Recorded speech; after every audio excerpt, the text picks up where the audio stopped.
Are you someone who? Just as we go live on Facebook. Hi, everybody. Welcome to the Retribe Facebook page. Today, me and Melissa are going to laugh at something and start this thing up as we're talking about compassion as it relates to Mama Earth and the globe. And we've been talking about compassion as it relates to ourselves and other relationships. Last week, we talked about it in the workplace, but I have a funny feeling that today's subject is going to be a little bit more kind of politically motivated because I just got off of watching a David Attenborough bit about as he's talking about, you know, the world in the shape that we've put it in, and it needing to have a shift on a global will, you know, the will of the globe together to change things, because there's only one Earth. And there's 8 billion of us sharing it. And science says that we haven't treated it very well. So, you know, compassion as it relates to ourselves, but Melissa, you know, there's no self unless we have a home to be able to practice it on. Yes. Oh, and Michelle, just to let you know, Michelle is doing the links.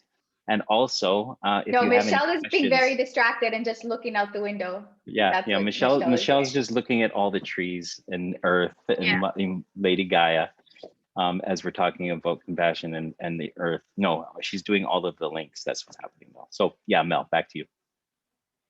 I think what I'm going to say is that there is no self, right? We are all in relation to everyone else. So we exist because everyone else exists, and our pain is everyone else's pain, and our healing is everyone else's healing. And by everyone in this context, I also mean the earth and nature around us. So everything that's actually happening to the world is happening to us, from my perspective, from my practice, right?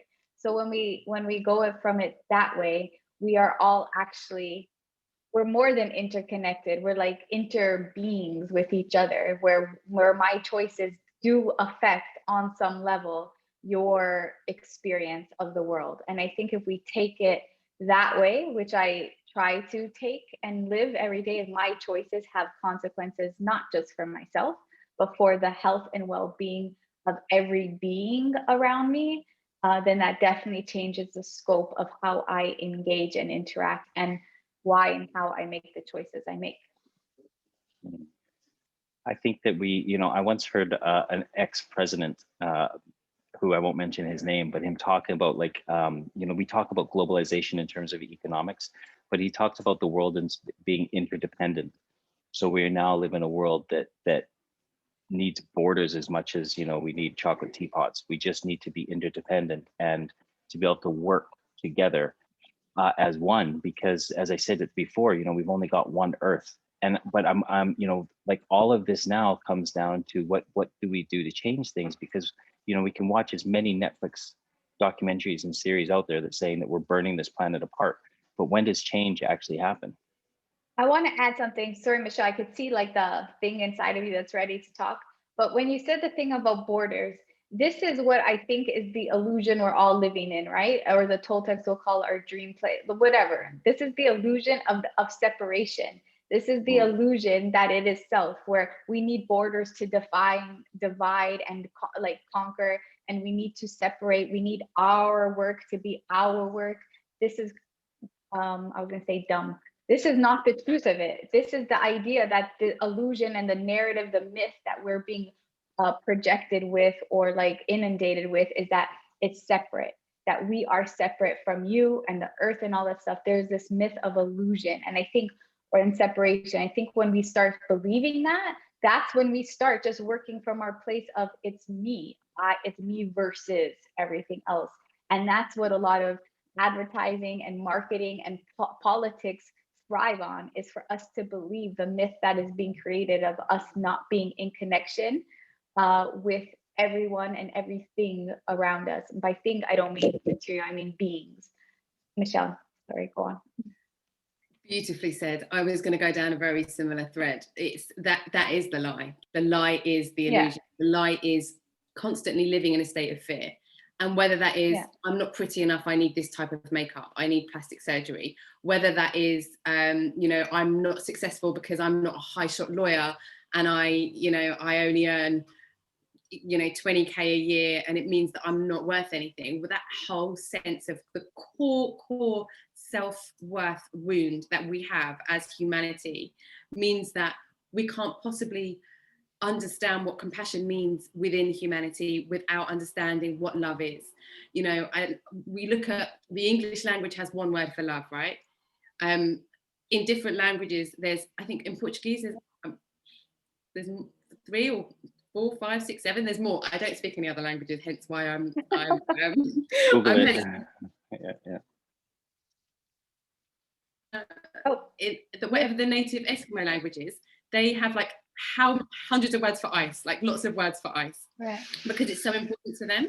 Like it's like an intricate. Sorry if you can hear that noise. It's my neighbor outside making like mowing noises.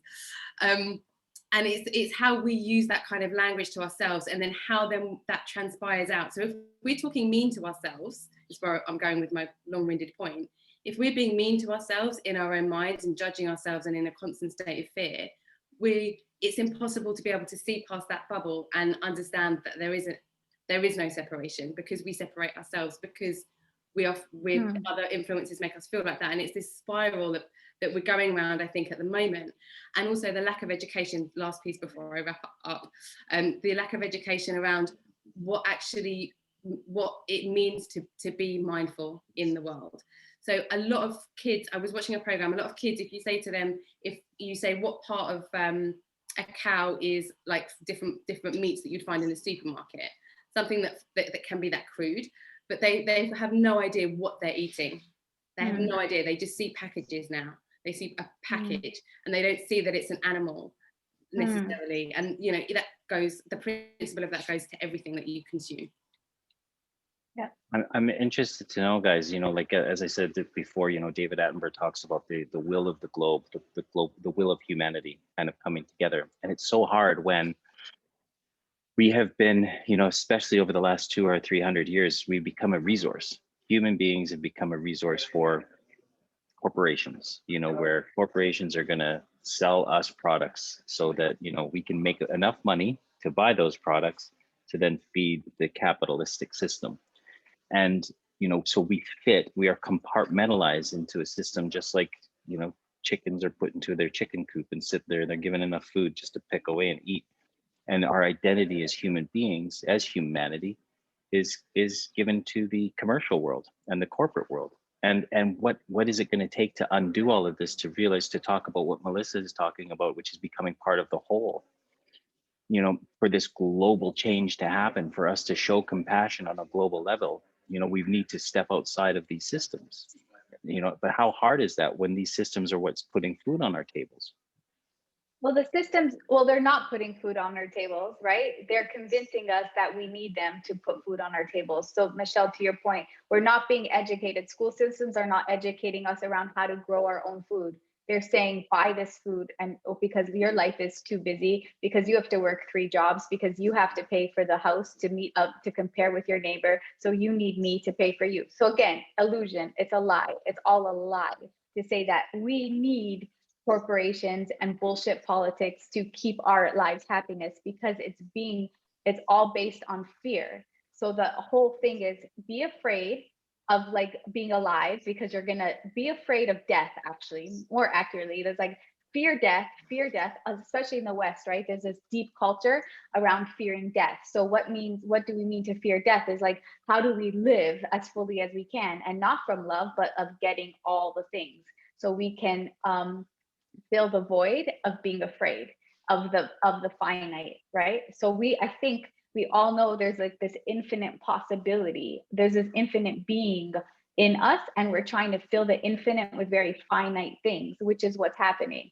right? So when you get the spiritual person, the awake person, the paying attention person, trying to fit into the mold of like, do this to get this, that is not what we need. We don't need more things. We need safety and peace and love, and we need to remember our own wisdom.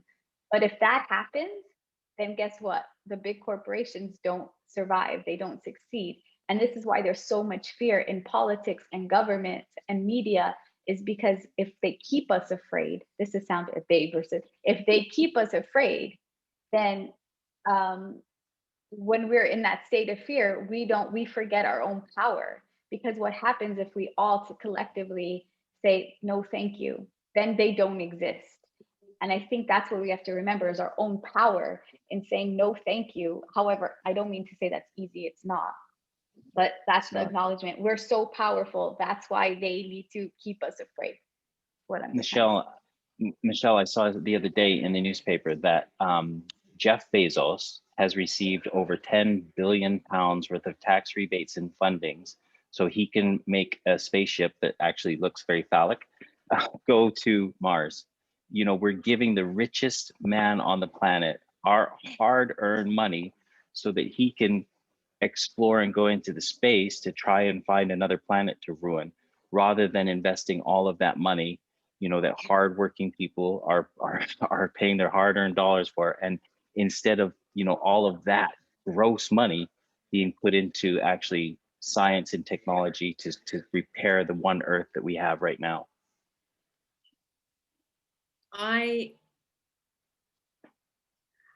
Okay. For me, the problem starts way before that.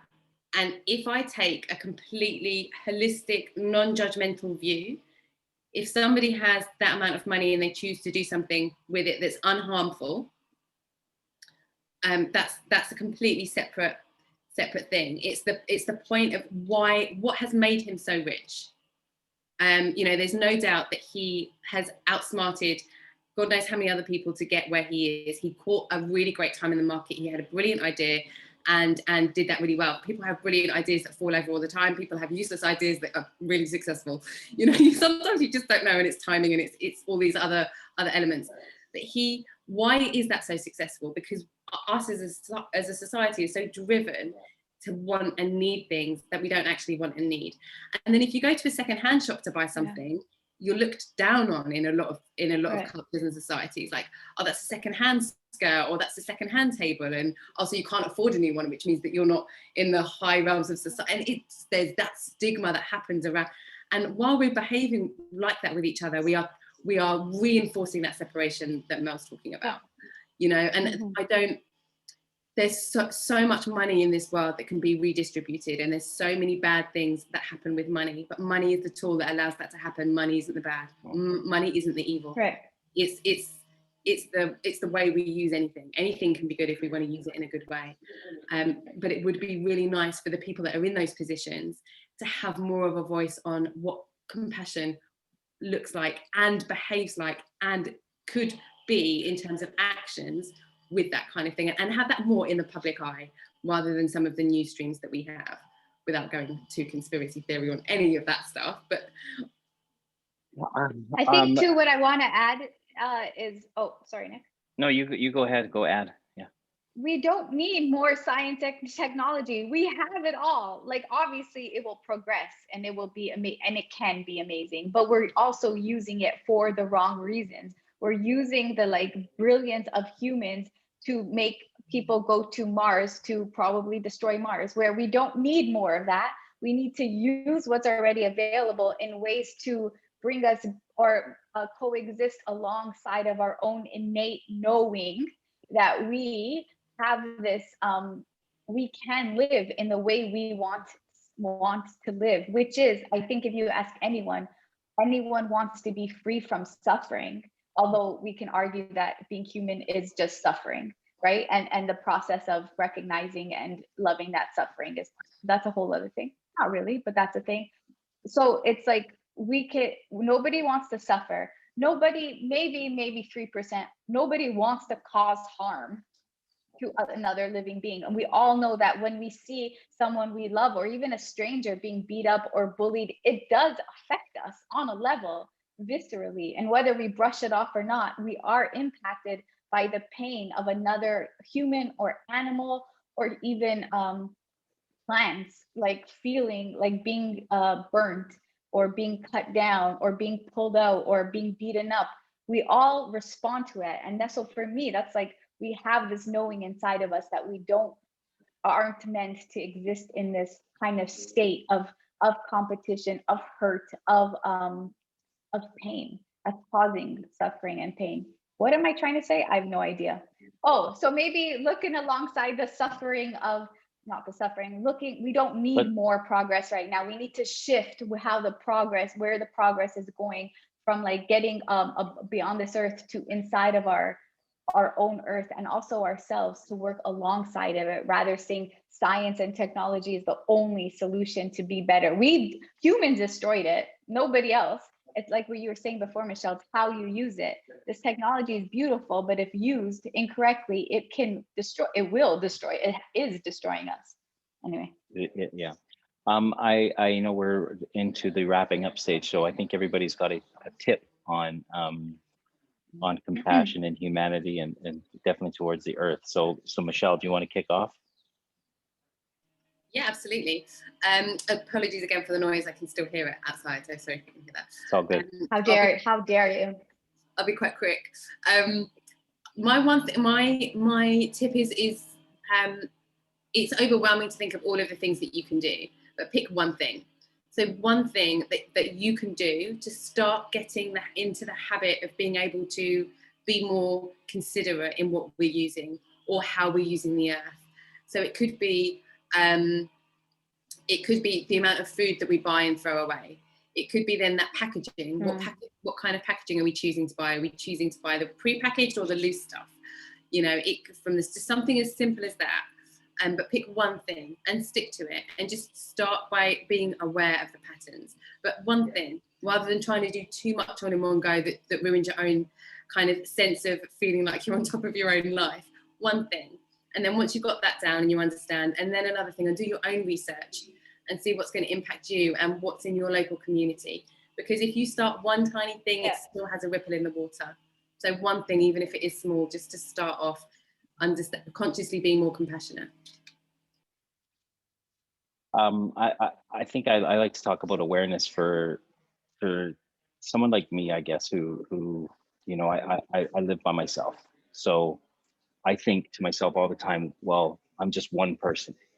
You know, I'm just one person who bought a ready-made meal.